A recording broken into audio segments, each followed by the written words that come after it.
Halo, dengan saya Meti Wijaya dengan NIM 115291110. Kali ini saya ingin mewawancari tentang demokrasi dengan teman saya, Steven.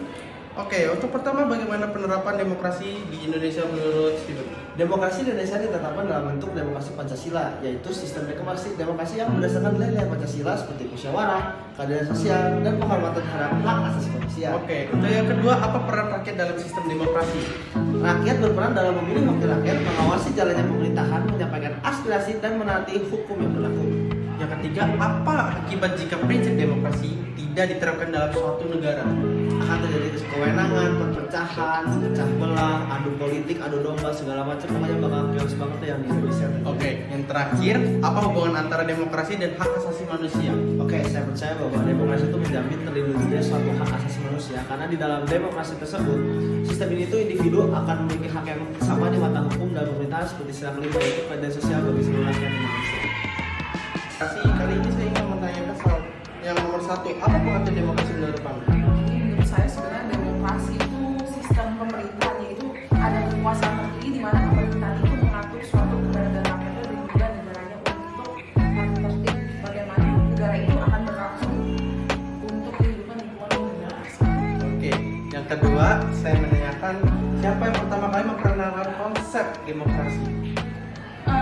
Sebenarnya konsep demokrasi itu diperkenalkan dari tahun 5 Masehi, yaitu pada masa Romawi kuno. Oke, yang ketiga, apa semboyan terkenal dari demokrasi menurut Abraham Lincoln?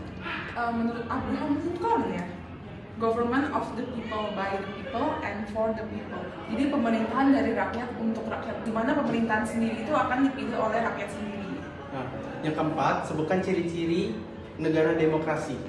Oke, jadi ciri-cirinya itu ada kebebasan berpendapat, seperti kalau rakyat Indonesia itu memilih presidennya sendiri atau pejabatnya sendiri. Terus ada pemilihan umum yang bebas dan jujur seperti pemilu, adanya persamaan hak bagi seluruh warga negara, dan juga pemerintahan yang bertanggung jawab kepada rakyat serta penegakan hukum yang adil tanpa adanya diskriminasi.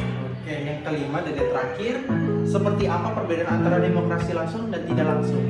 Oke, jadi demokrasi langsung itu sebenarnya rakyat berpartisipasi langsung dalam kegiatan, dimana kalau misalnya contohnya referendum, dan juga demokrasi tidak langsung itu adalah rakyat itu memilih wakil untuk membuat keputusan atas nama mereka. Oke, dengan masalah saya terima kasih atas wawancaranya. Oke, kali ini saya dengan Kak Lina untuk mewawancari demokrasi saya. Yang pertama, bagaimana penerapan demokrasi menurut Kak Lina? Menurut aku demokrasi di Indonesia ini yaitu musyawarah, keadilan sosial. Lalu yang kedua, sebutkan contoh pelaksanaan demokrasi di sekolah.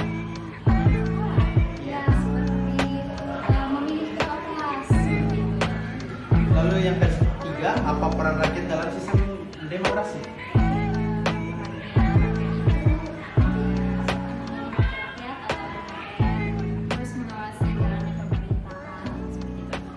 Lalu yang keempat, apa akibat jika prinsip demokrasi tidak diterapkan dalam suatu negara?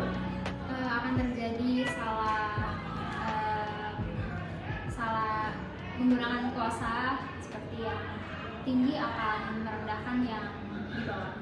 Oke, yang terakhir untuk Kak Lina, apa hubungan antara demokrasi dan hak asasi manusia? Karena demokrasi itu menjalin terlindungnya asasi manusia karena dalam sistem ini setiap individu memiliki hak yang sama dengan hukum dan pemerintahan. Oke, terima kasih atas Kak Lina yang sudah mewawancarai. Thank you.